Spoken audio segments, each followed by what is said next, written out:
Комуз жумалыгын окуу жай жамааты Залкар комузчу Ниязалы Борошовдун эстелигине гүл чамбар коюшуп, улуу инсанды эскерүү менен башташты. Андан соң улуттук аспаптын барктуулугун даңазалаган күүлөр жаңырды.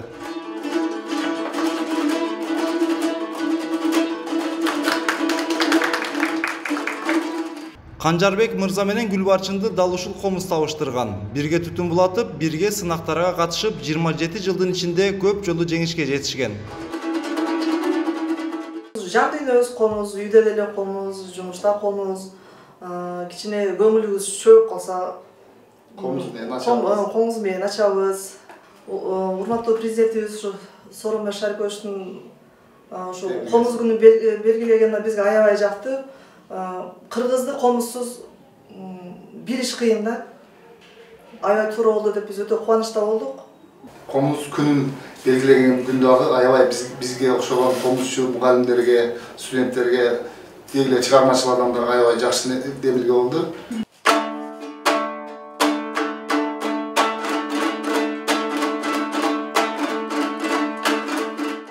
Бул үй-бүлөдө комуз дайыма күү төгүп турат. Анын таасири менен балдарынын да улуттук аспапка мээрими түшүп, комуз кармашкан.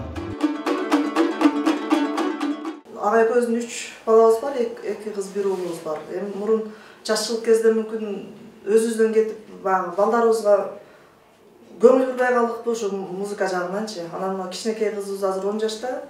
Азыр комузду жакшы ойнойт десем жаңылышпайм. Өзү теңдүүлөргө салыштырмалуу жакшы ойнойт, соң ойнойт. Мына фортепиано менен комузду азыр экөөнү параллель алып кетип атат, чогуу алып кетип атат.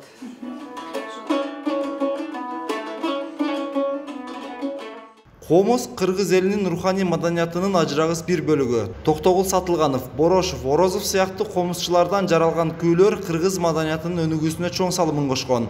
Ар бир күү өзүнчө философиялык ойлорду, жашоо турмушту жана маданияттын өзгөчөлүгүн камтып, муундан муунга өтүп келет.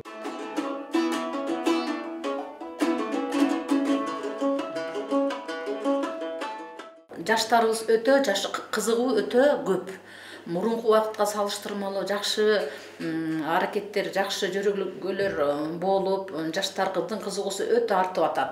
Сонун чыгармаларды ойноп аткарып, бир эле баягы кыргыздын улуттук күүлөрү эмес, чет элдик күүлөрү дагы комузга салып ойноп көрсөтүп атышат. Бул деген биздин комуз аспабынын мүмкүнчүлүгү өтө кенен. Заманбап ырларды комузга салынышы өзгөчө жаштардын көңүлүн буруп кызыктырууда.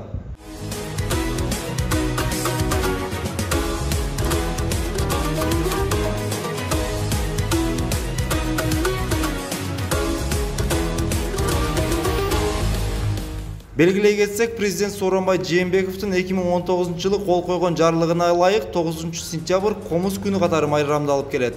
Эрмек Муратбек уулу, Мунарбек Арзыбек уулу, Пирамида Ош.